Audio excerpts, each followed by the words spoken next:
तरारी विधानसभा से जनसुराज ने अपना एक उम्मीदवार उतारा था। ये उम्मीदवार थे lieutenant colonel general SK Singh. अब यहाँ पे एसके सिंह के चुनाव लड़ने के मुद्दे पे विवाद खड़ा हो गया है और इस पे प्रशांत किशोर काफी गर्म नजर आ रहे हैं। दरअसल आचार संहिता लागू हो चुका है और ऐसे में एसके सिंह की जो इलेक्टोरल वोटिंग पावर है वो नोएडा की है और जनसुराज ने इस चीज का पिटीशन भी डाल दिया था कि उनके इलेक्टोरल पावर का जो ट्रांसफर है वो तरारी विधानसभा में कर दिया जाए ताकि वो चुनाव लड़ पाए और उनकी इलेक्टोरल पावर जो है वहीं की हो पाए। साथ ही साथ प्रशांत किशोर ने ऐसा भी बोला कि वो यहीं के स्कूल से पढ़े हैं, वो यहाँ पे बिजली बिल भरते हैं, यहाँ का राशन कार्ड है, सब कुछ है, तो फिर उन्हें चुनाव क्यों नहीं लड़ने दिया जा रहा है सरकार के द्वारा। क्या ये बाहुबली जो वहां से चुनाव लड़ने वाले हैं, इनडायरेक्टली उन्होंने बोला, लेकिन उन्होंने सुनील पांडे के बेटे पे कटाक्ष करते हुए ये बात कही है कि बाहुबलियों को चुनाव लड़ने दिया जा रहा है और चीफ ऑफ आर्मी के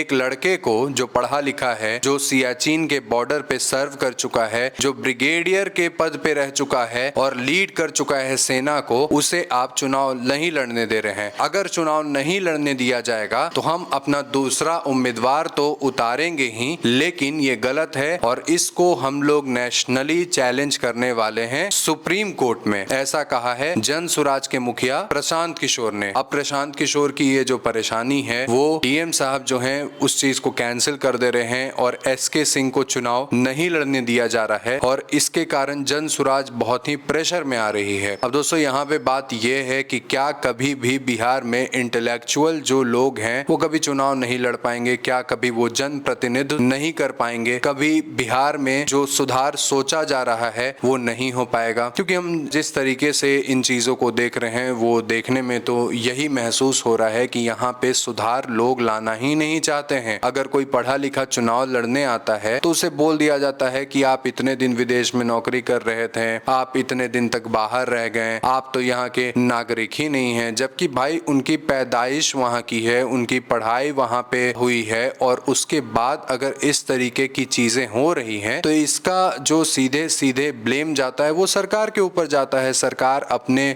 लॉ रूल ऑर्डर इन चीजों को घुमा देती है और लोगों को भ्रमित कर देती है। एक पढ़ा लिखा इंसान अगर वहां से वहां को लीड करेगा, उस विधानसभा को लीड करेगा, तो आप खुद ही सोचिए कि वहां की बेहतरी के लिए ये कितनी सही चीज होगी। लेकिन जब उसे चुनाव लड़ने नहीं दिया जाएगा तो फिर प्रशांत किशोर भी कुछ नहीं कर सकते हैं, फिर जनसुराज भी कुछ नहीं कर सकता है और फिर जनरल लेफ्टिनेंट एसके सिंह भी कुछ नहीं कर सकते हैं इस चीज पे। अब इस खबर पे आप क्या सोचते हैं कमेंट करके हमें जरूर बताइएगा।